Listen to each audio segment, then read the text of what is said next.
하루를 여는 말씀과 멜로디. 높은 뜻 하늘교회 아침 예배.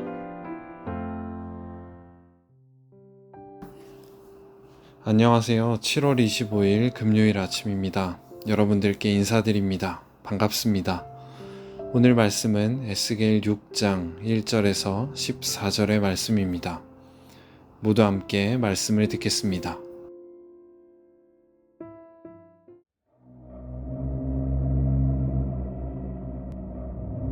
여호와의 말씀이 내게 임하여 이르시되, 인자야, 너는 이스라엘 산을 향하여 그들에게 예언하여 이르기를, 이스라엘 산들아, 주 여호와의 말씀을 들으라. 주 여호와께서 산과 언덕과 시내와 골짜기를 향하여 이같이 말씀하시기를, 나 곧 내가 칼이 너희에게 임하게 하여 너희 산당을 멸하리니 너희 제단들이 황폐하고 분향 제단들이 깨뜨려질 것이며 너희가 죽임을 당하여 너희 우상 앞에 엎드러지게 할 것이라. 이스라엘 자손의 시체를 그 우상 앞에 두며 너희 해골을 너희 제단 사방에 드리라. 내가 너희가 거주하는 모든 성읍이 사막이 되게 하며 산당을 황폐하게 하리니 이는 너희 제단이 깨어지고 황폐하며 너희 우상들이 깨어져 없어지며 너희 분향 제단들이 찍히며 너희가 만든 것이 폐하여지며 또 너희가 죽임을 당하여 엎드러지게 하여 내가 여호와인 줄을 너희가 알게 하려 함이라. 그러나 너희가 여러 나라에 흩어질 때에 내가 너희 중에서 칼을 피하여 이방인들 중에 살아남은 자가 있게 할지라. 너희 중에서 살아남은 자가 사로잡혀 이방인들 중에 있어서 나를 기억하되 그들이 음란한 마음으로 나를 떠나고 음란한 눈으로 우상을 섬겨 나를 근심하게 한 것을 기억하고 스스로 한탄하리니 이는 그 모든 가증한 일로 악을 행하였습니다. 그때야 그들이 나를 여호와인 줄 알리라. 내가 이런 재앙을 그들에게 내리겠다 한 말이 헛되지 아니하니라. 너는 손뼉을 치고 발을 구리며 말할지어다. 오라, 이스라엘 족속이 모든 가증한 악을 행함으로 마침내 칼과 기근과 전염병에 망하되 먼 데 있는 자는 전염병에 죽고 가까운 데 있는 자는 칼에 엎드려지고 남아있어 에워싸인 자는 기근에 죽으리라. 이같이 내 진노를 그들에게 이룬즉 그 죽임당한 시체들이 그 우상들 사이에 제단 사방에 각 높은 고개 위에 모든 산 꼭대기에 모든 푸른 나무 아래에 무성한 상수리 나무 아래 곧 그 우상에게 분향하던 곳에 있으리니 내가 여호와인 줄을 너희가 알리라.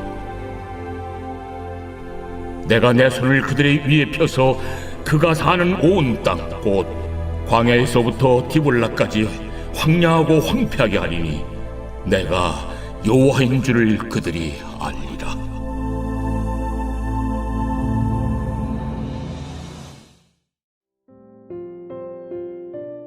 회초리라는 단어를 살면서 한 번은 들어보았을 것입니다. 사용하거나 사용당해 보신 적도 있겠죠. 이 사랑의 매라고도 불리는데요. 이 회초리라는 이름의 설 중에는 이런 뜻이 있다고 합니다. 이 한자어로 돌아올 회, 처음 초, 다스릴 리자를 사용해서 회초리라고 한다는 것입니다. 그러니까 초심으로 돌아가라고 드는 것이 바로 회초리라는 것이죠. 물론 정설인지 알 수는 없지만 이 삶에서 꽤나 맞는 부분이 있는 것 같습니다. 오늘 6장의 내용은 꽤나 엄중한 내용을 다루고 있습니다. 하나님께서 회초리를 드시겠다는 내용이 기록되어져 있기 때문입니다. 무겁게 들릴 수 있고 또 말씀을 듣다 보면 하나님께서 화가 많이 나신 것 같아 보입니다. 그래도 그 안에는 사랑의 마음이 담겨져 있습니다. 우리 오늘 말씀의 장면을 머릿속에 떠올려 보겠습니다. 선지자 에스겔이 바벨론의 포로로 끌려온 유대인들 가운데 앉아 있습니다. 이들은 집도 성전도 잃은 채 낯선 땅에 머물러 있지만 여전히 자신들이 왜 이 지경에 이르렀는지 깨닫지 못하고 있습니다. 그들은 곧 돌아갈 수 있을 것이다 기대하며 하나님께서 노하심을 금방 그치실 것이라 생각합니다. 그때 하나님은 에스겔에게 이런 명령을 내리십니다.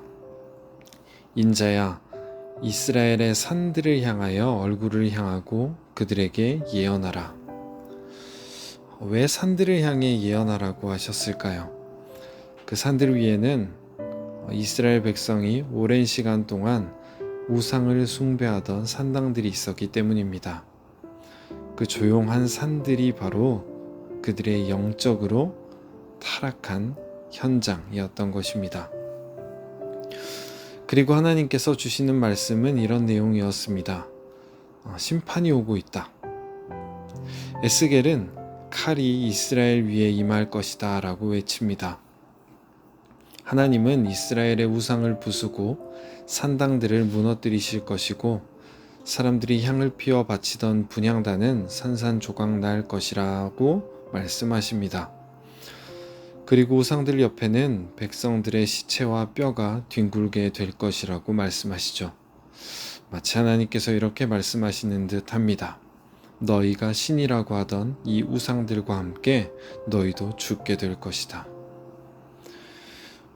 우리는 대부분 이런 말씀을 좋아하지 않습니다. 분위기도 무섭고 우리가 좋아하는 하나님은 사랑의 모습인데 사랑이 아닌 진노의 모습을 보이고 계시기 때문입니다.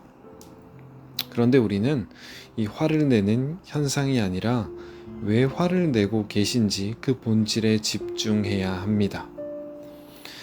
하나님이 이토록 엄중히 말씀하시는 이유는 하나님은 우상을 정말 싫어하시고 그 우상은 우리의 삶을 점점 파멸로 이끌기 때문이죠. 이스라엘 역사에서 백성들은 하나님이 아닌 우상을 많이 경배했습니다. 하나님도 섬겼지만 그들에게 풍요와 승리를 안겨줄 것만 같은 우상도 함께 허용했습니다. 이 정도는 괜찮겠지? 라는 마음을 먹었던 것입니다. 그렇기 때문에 하나님께서 이리도 진노하고 계시는 거죠. 이 말씀을 읽는 우리는 어떨까요?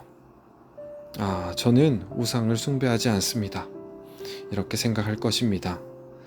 하지만 우리에게도 이 돌제단과 산당, 분향단 이런 것들은 없지만 우리의 마음을 빼앗는 무언가가 분명 존재합니다.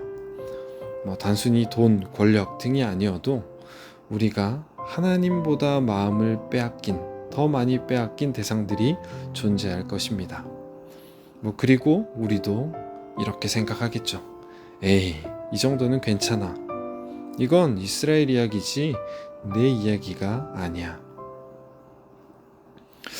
여러분, 그런데 이 이야기가 사실 엄중한 절망만 있는 것은 아닙니다.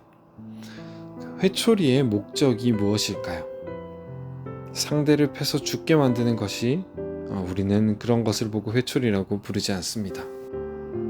그것의 목적은 다시 마음을 돌이키게 만드는 것입니다. 하나님도 마찬가지셨습니다. 8절과 9절을 보면 이런 구절이 나오죠. 그러나 너희가 여러 나라에 흩어질 때에 내가 너희 중에서 칼을 피하여 이방인들 중에 살아남은 자가 있게 할지라. 너희 중에서 살아남은 자가 사로잡혀 이방인들 중에 있어서 나를 기억하되. 하나님의 목적은 죽이는 것에 있지 않았습니다. 돌아오라는 메시지였습니다. 너희의 우상을 버리고 나에게 다시 돌아오라는 것이 일관된 메시지입니다. 사랑하는 성도님들, 여러분들의 삶에서 간과하고 있는, 지금 깨뜨려야 할 그런 우상은 무엇입니까? 하나님의 자리를 넘보는 산당은 무엇입니까? 하나님은 그것으로부터 마음을 돌이켜 하나님과의 관계를 다시 쌓기를 원하십니다. 에스겔 6장에서는 하나님이 이렇게 하면 너희가 나를 여호와인 줄 알 것이다 라고 4번이나 반복해서 말씀하십니다. 그만큼 간절한 마음이 담겨진 하나님의 외침인 것입니다. 우리 하나님의 마음을 기억하기를 원합니다.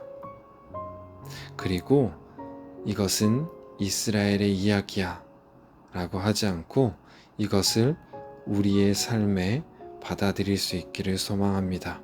그리고 내 마음을 하나님께로 돌이키는 그런 우리가 되시기를 간절히 원합니다. 함께 기도하겠습니다. 우리를 사랑으로 훈계하시는 하나님, 오늘 말씀을 통해 우리의 마음을 비춰주셔서 감사합니다. 우리가 알게 모르게 하나님보다 더 사랑했던 것들을 내려놓게 하시고 다시 주님께 마음을 돌이키게 하옵소서. 심판 가운데서도 자비를 거두지 않으시고 돌아오라 부르시는 하나님의 음성에 우리가 겸손히 응답하게 하소서. 예수님의 이름으로 기도드립니다. 아멘.